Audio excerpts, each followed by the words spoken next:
Good evening everyone. আজকে আমরা discuss করব the rising of the moon by Lady Gregory. লিখেছে তো রাইটার হচ্ছে লেডি গ্রেগরি। এখন কোশ্চেন হচ্ছে the rising of the moon, এটার এক্সটার্নাল মিনিং দেখলে তো খুবই সহজ মনে হচ্ছে যে একটা মুন রাইজ করছে, বাট যদি ভালোভাবে তোমরা চিন্তা করে দেখো তাহলে দেখতে পারবে যে কোনো জিনিস রাইজ করা মানে ধরো ফ্রিডম পাওয়া, ঠিক আছে, সে ফ্রি হয়ে নিজে থেকে উঠছে, এরকম একটা পজিশন। ধরো কোনো মানুষ পরাধীনতার মধ্যে ছিল, ধরো তোমাদের কথাটাই ভাবো, তোমরা পড়াশোনা করছো, এখন যদি তোমরা ভাবো যে আমি একটা অমুক জিনিস কিনবো, তোমরা কিনতে পারছো না, কারণ হচ্ছে তোমাদের সব সাফিসিয়েন্ট মানি নেই, এটা কিন্তু এক ধরনের তোমাদের পরাধীনতা। কিন্তু যখন একটা সময় আসবে তুমি হিউজ ইনকাম করছো, একটা ভালো জব পেয়েছো বা ভালো বিজনেস করছো, সেখান থেকে তুমি একটা ইনকাম করছো, সেটার মধ্যে দেখবে তোমার একটা আলাদা আনন্দ থাকবে। এটাকে অনেকটা রাইজিং অফ দ্য মুনের সঙ্গে এখানে কম্পেয়ার করা হয়েছে। তো ঘটনাটা হচ্ছে ঠিক সেই রকম নয়, এটা আয়ারল্যান্ডের একটা ফ্রিডম, মানে আয়ারল্যান্ড কিভাবে ফ্রিডম হলো বা যারা ফ্রিডম ফাইটার ছিল তারা কিভাবে আয়ারল্যান্ডকে বাঁচিয়েছে বা তারা কিভাবে ফাইট করে গেছে। আমরা যেমন ভারতের ফ্রিডম পাওয়ার জন্য আমরা ব্রিটিশদের এগেনস্টে ফাইট করে গেছি, আমরা করিনি কিন্তু আমাদের প্রিভিয়াস জেনারেশনরা করে গেছে। এখানে রাইজিং অফ দ্য মুন কিন্তু এরকমই একটা স্টোরি। তো আমি পুরো স্টোরিটা তো লাইন বাই লাইন পড়ি না, তোমরা জানো, আমি একটা সামারাইজ করে দিয়েছি, সেইটার ওপরই ডেসক্রাইব করছি। এটা তোমাদের জাস্ট বিফোর এক্সামিনেশন একটু ব্যাপারটা বুঝে গেলে মানে একটা শর্ট নোট আর কি, হ্যাঁ, অনেকেরই এটা হেল্প হবে আশা করি। তো শুরুটা এইরকম, the rising of the moon is one act play written by Lady Gregory. অর্থাৎ এটা একটা ওয়ান অ্যাক্ট প্লে, কথার অর্থ হচ্ছে যখন কোনো সিন চেঞ্জ হয় না তখন তাকে ওয়ান অ্যাক্ট প্লে বলে। সিনটা একই গ্রুপের মধ্যে সিনে যদি পুরো স্টোরিটা থাকে তখন তাকে ওয়ান অ্যাক্ট প্লে বলা হচ্ছে। রিটেন বাই কে? Lady Gregory. লেডি গ্রেগরি কিন্তু একজন ফিমেল রাইটার, তোমাদের মনে রাখতে হবে। It is set on to the Irish seaport. Seaport কথার অর্থ হচ্ছে সমুদ্রের পাশে যে তোমার জাহাজ টাহাজ রাখা হয়, মেরামতি করা হয়, সেইটার একটা পোর্ট মানে বন্দর, সেই বন্দরটাকে এখানে বলা হচ্ছে। তো এখানে তোমাকে বেসিক্যালি দেখানো হচ্ছে আইরিজের একটা সিপোর্ট অ্যাট নাইট, সেটা রাতের একটা ঘটনা, and deals with the theme of Irish nationalism.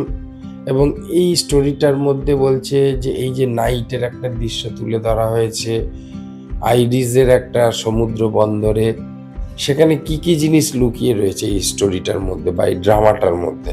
Story বলাটা ভুল হবে, এটা একটা drama, one act play.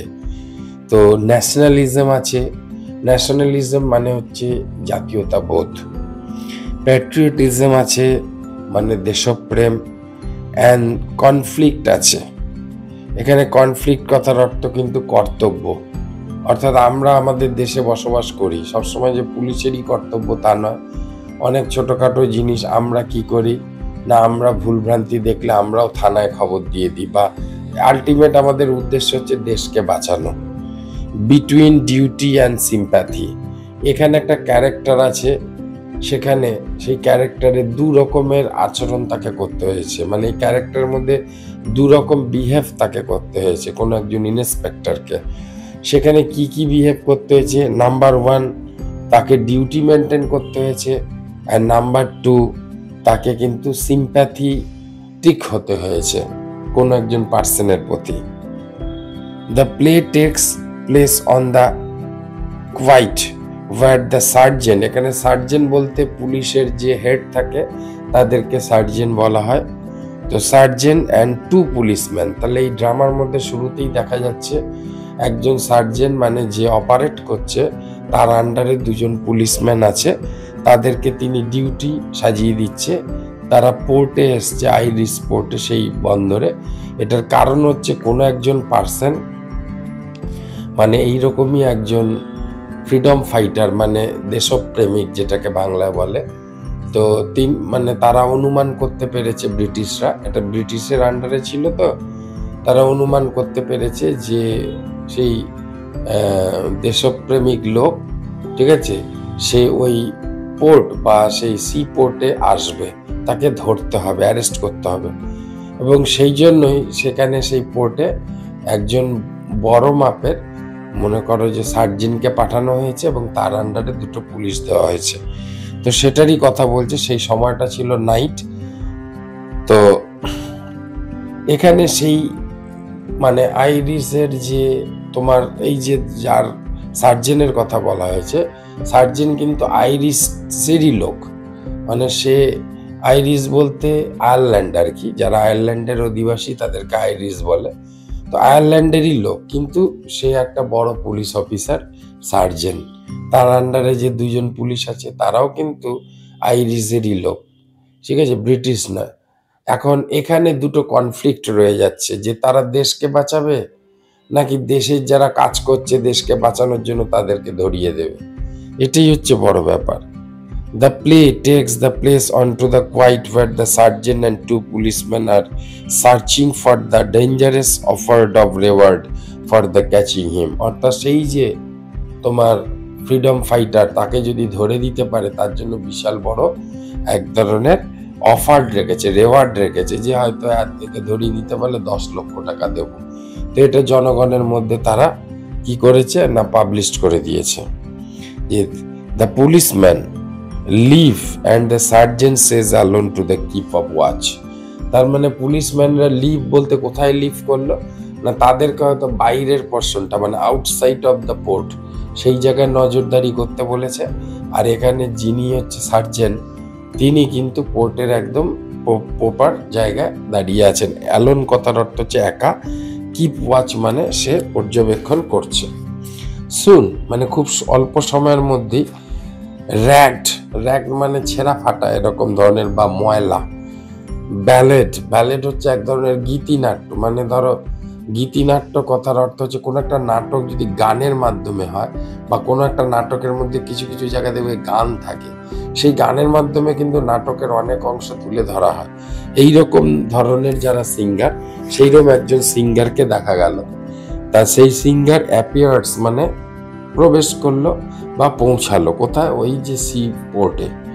The singer talks to the sergeant, singer কি করলো, সার্জেনের সঙ্গে কথোপকথন শুরু করলো, singing old Irish song about their shared and homeland through the songs and conversation.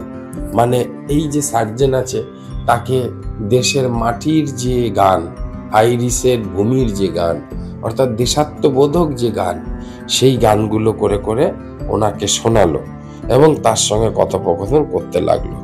He remind the sergeant of their common childhood, এবং সার্জেন্টকে এই গানের মাধ্যম দিয়ে তিনি রিমাইন্ড করাতে চাইলেন তার ছোটবেলাকার কাহিনী, মেমোরিজ, ছোটবেলাকার ঘটনা। লাভ ফর দ্য আয়ারল্যান্ড, কিভাবে দেশকে তুমি ভালোবাসবে সেটার উপরে। And the struggle of their countryman, এবং তাদের দেশের মানে এই যে আইরিশের কান্ট্রিম্যানরা কতটা যে স্ট্রাগল করেছে, সেই স্ট্রাগল কিভাবে মানুষকে কষ্ট দিচ্ছে, সেইটার উপরেও তাকে এই গানের মাধ্যমে বোঝানোর চেষ্টা করেছে। Gradually the sergeant begins to feel sympathy for the singer and realize that he is actually the escaped rebel. তার মানে হচ্ছে গ্র্যাজুয়ালি মানে ধীরে ধীরে সার্জেনের মধ্যে একটা দেশাত্মবোধক ভাবনা তৈরি হলো, সিম্প্যাথি কাজ করলো। কার প্রতি না, সেই সিঙ্গারের প্রতি। যে সে বুঝতে পারলো, সে রিয়েলাইজ করলো সে অ্যাকচুয়ালি এসকেপ রিবেল, মানে রিবেল মানে এখানে যারা বিদ্রোহী, যার মানে এখানে রিবেল বিদ্রোহী কাকে বলা হয়েছে, সেই সিঙ্গারই কিন্তু অ্যাকচুয়ালি মানে রিবেল পার্সন, কিন্তু সে ছদ্মবেশে এসেছে, তার জন্য ওকে ধরা যাচ্ছে না। কিন্তু এখানে সার্জেন্ট ধরতে পেরে গেছে ইনি হচ্ছে সেই পার্সন, কিন্তু তাকে এখন চিন্তা করছে কিভাবে তাকে গোপন করা যায়, তাকে লুকিয়ে সরিয়ে দেওয়া যায়। ইন ডিসগুইজ মানে ছদ্মবেশে, even though the surgeon is supposed to মানে অনুমতি পেয়েছে, অ্যারেস্ট হিম, মানে তাকে কিন্তু অ্যারেস্ট করার তার অনুমতি দেওয়া আছে, অর্থাৎ তাকে ধরতে পারলে অ্যারেস্ট করার কথা। His feeling as the Irishman became stronger than his duty as a policeman. মানে সেই আইরিশ ম্যানের প্রতি বা সেই রেবেল ম্যানের প্রতি যে এতটাই তার পজিটিভ অ্যাটিটিউড তৈরি হলো বা দেশের প্রতি ভাবনাটা এতটা জন্মালো যে দেখো তোমাকে তুমি যেমনই দেশ দেশ বললে তুমি যতটা না ভাববে, ধরো কোনো কারণে জনগণ মানে অধিনায়ক জয় হই, যখন এরকম গানটা শুরু হবে তোমার মধ্যে কিন্তু আলাদা ফিলিংস কাজ করবে। তো সেই রকমই এখানে কিন্তু সেই পুলিশম্যান, মানে পুলিশম্যান বলা ভুল হবে, সার্জেনের মধ্যে এইরকম গান টান শুনে কিন্তু তার ভিতরে না একটা দেশাত্মবোধক অনুভূতি তৈরি হয়েছে।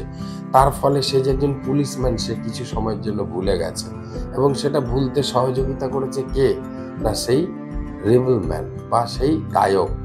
গায়ককে তিনি কি ধরনের গান গাইতো না, তিনি হচ্ছে গীতিকাব্য মানে ব্যালেট সং, এগুলো হচ্ছে বিভিন্ন ড্রামার মধ্যে দেখবে মানে ছন্দে ছন্দে মিলিয়ে গান তৈরি করা থাকে।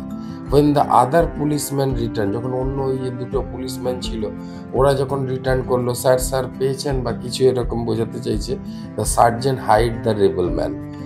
সার্জেন্ট তখন হাইড মানে লুকিয়ে ফেলা, রেবেল ম্যানকে সরিয়ে দিল, and helps him to escape by to the warning him, এবং তাকে সাহায্য করলো, কি করলো সাহায্য না, তাকে লুকিয়ে যেতে সাহায্য করলো।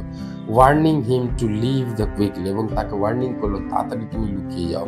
The rebel slips away, rebel man লুকিয়ে গেল ইন দ্য ডার্কনেস মানে অন্ধকারের মধ্যে, saying he will remember the sergeant's kindness, এবং এটাই সে বলে গেল যে তোমার যেই যে দয়া আমাদের দেশাত্মবোধ মানে দেশদ্রোহীদের প্রতি, এটা আমি সারা জীবন মনে রাখবো। The play end with the sergeant looking out of the rising moon, ঠিক সেই সময় মানে এখানে বলতে চাইছে এই ড্রামাটা শেষ হলো এখন কিভাবে না, একদম এন্ড পজিশনে এই তোমার sergeant say looking the rise moon মানে সেই যে চাঁদটা আস্তে আস্তে উঠছে সেটার দিকে তাকিয়ে থাকলো। দেখো এখানে যে প্লে ড্রামাটার নাম দিয়েছে the rising of the moon, এখানে তার রিজন, অর্থাৎ এখানে মানে সার্জেন্ট কি করছে সেই মুনের দিকে তাকিয়ে আছে সন্ধ্যেবেলায়, আর মুনটা আস্তে আস্তে আস্তে আস্তে বড় হয়ে উঠছে, সেটাই অথর এখানে বোঝাচ্ছে। At the rising moon feeling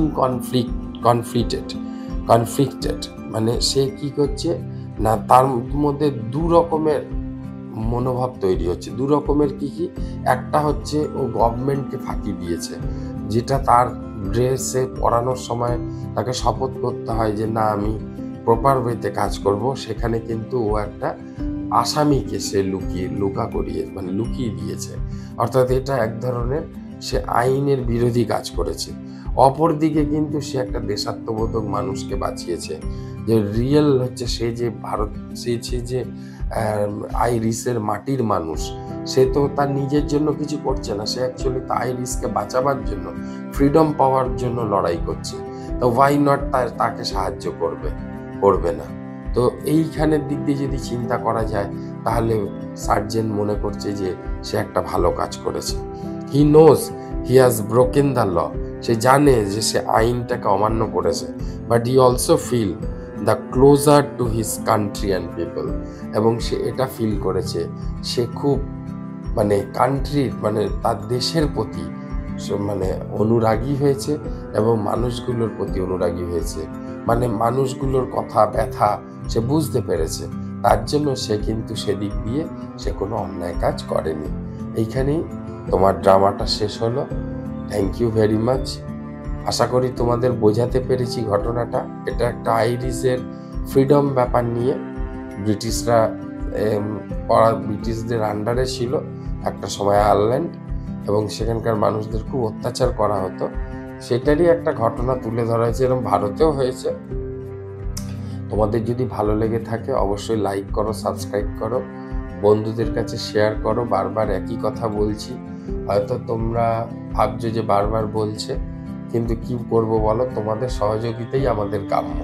thank you very much.